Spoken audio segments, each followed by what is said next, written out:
মাৰ্ঘেৰিটাত দলং নিৰ্মাণত ব্যৱহৃত বনাঞ্চলৰ গছ খ খ হুলুং গছৰ পুলি দলং নিৰ্মাণত ব্যৱহাৰ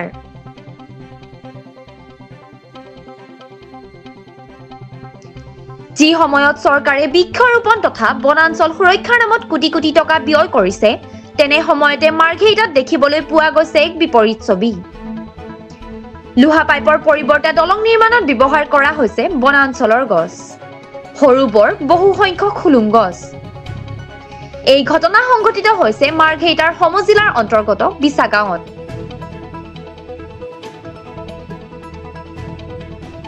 বিছা গাঁৱত নিৰ্মিত পকী দলং নিৰ্মাণত বন বিভাগৰ নীতি নিয়ম উলংঘা কৰি ঠিকাদাৰে ব্যৱহাৰ কৰিছে খ খ হুলুং গছৰ পুলি তথা গছ আজি সদৌ অসম জাতীয়তাবাদী যুৱ পৰিষদৰ তিনিচুকীয়া জিলা সমিতিৰ এটা দলে এই দৃশ্য প্ৰত্যক্ষ কৰি বন বিভাগক খবৰ দিয়ে পিছত লেখাপানী বন বিভাগৰ লোক উক্ত ঠাইত উপস্থিত হৈ দলং নিৰ্মাণত ব্যৱহৃত প্ৰায় 300 চেফটি অবৈধ কাঠ জব্দ কৰে ঠিকাদাৰ সুনীল সাহৰ এনে হতকাৰী তথা বনাঞ্চল ধ্বংস কাৰ্যত আশ্চৰ্য প্ৰকাশ কৰিছে স্থানীয় সচেতন মহলে সদৌ অসম জাতীয়তাবাদী যুৱ পৰিষদৰ তিনিচুকীয়া জিলা সমিতিয়ে বনাঞ্চল ধ্বংস কাৰ্যক তীব্ৰ গৰিহণা দিয়াৰ লগতে ঠিকাদাৰৰ বিৰুদ্ধে বিহিত ব্যৱস্থা গ্ৰহণৰ দাবী জনাইছে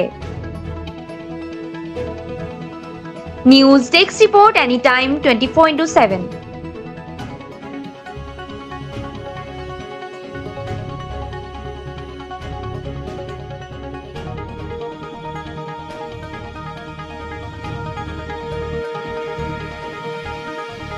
সদৌ অসম জাতীয়তাবাদী যুৱ পৰিষদ তিনিচুকীয়া জিলা সমিতিৰ তৰফৰ পৰা আমি ইয়াত আজি উপস্থিত হৈ দেখোঁ যে ইয়াত মানে যি দলং ইয়াত বিছা গাঁও বুলি এখন স্থানত দলং নিৰ্মাণ হৈ আছে সেই দলং নিৰ্মাণত দেখিছোঁ যে আমি ওচৰ পৰ্যায়ৰ যিমান মানে আপোনাৰ অবৈধভাৱে গছ পুলি ইয়াত মানে কাটি পেলাই ইয়াত দলঙত নিৰ্মাণ কৰি আছে আৰু লগতে ইয়াত ফৰেষ্ট ডিপাৰ্টমেণ্ট লোকসকল ইয়াত উপস্থিত হৈছে আমি তেখেতলোককে দাবী জনাওঁ যে এই গছ ৰোপণ কাৰ্যসূচী হাতত লোৱা চৰকাৰে আৰু এই গছসমূহ ইয়াত কাটিবলগীয়া তেখেতলোকে কিহত সাহস পালে এই সাহস তেখেতলোকে যি দুৰ্নীতি ইয়াত কৰি আছে ইয়াৰ ব্যৱসায়ী দুপইচা বিনিময়ত ইয়াত ব্যৱসায় কৰি থকা ইয়াক মানে ব্যক্তিসকলক অতি সোনকালে শিক্ষাৰে ইয়াক বন বিভাগসকলে উচিত তদন্ত কৰিব লাগে আৰু সুনীল শাহ বুলি যিজন ইয়াত ব্যক্তি মানে ঠিকাদাৰ তেখেতক মানে তদন্ত কৰিব লাগে এই আমি আহ্বান জনাওঁ কাঠো দেখিবলৈ পাইছোঁ আপোনালোকে এইখিনি চিজ কৰিছে নি চিজ কৰিছোঁ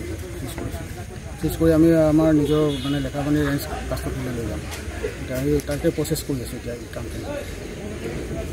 আৰু পৰৱৰ্তী সময়ত যদি আকৌ ইয়াত ঠিকাদাৰে যদি ইয়াত এনেকৈ অবৈধভাৱে কাঠ চোৰাং কাঠ পেলায় তেন্তে কি ব্যৱস্থা গ্ৰহণ কৰিব একেধৰণে হ'ব কাম আমি যিটো আমাৰ কৰিবলগীয়া যিটো কৰণীয় কাম আমি সেইমতে কৰি যাম তো আমি আপোনালোকে আমাক সহযোগ কৰিছে এইটো সহযোগিতা দিছে সেইটো কাৰণে আমি ধন্যবাদ আৰু এনেকৈ আগলৈ যদি এনেকৈ দি থাকে আমি মানে ইয়াত কিমান কাঠ চিজ কৰিছে আপোনালোকে এতিয়া বৰ্তমান হ'ব পাৰে এইটোতো 200-300 চেফটি মানে হৈ যাব গোটেই চব কাঠ মিলাই বেছি হ'লেও কম নহয় তাৰমানে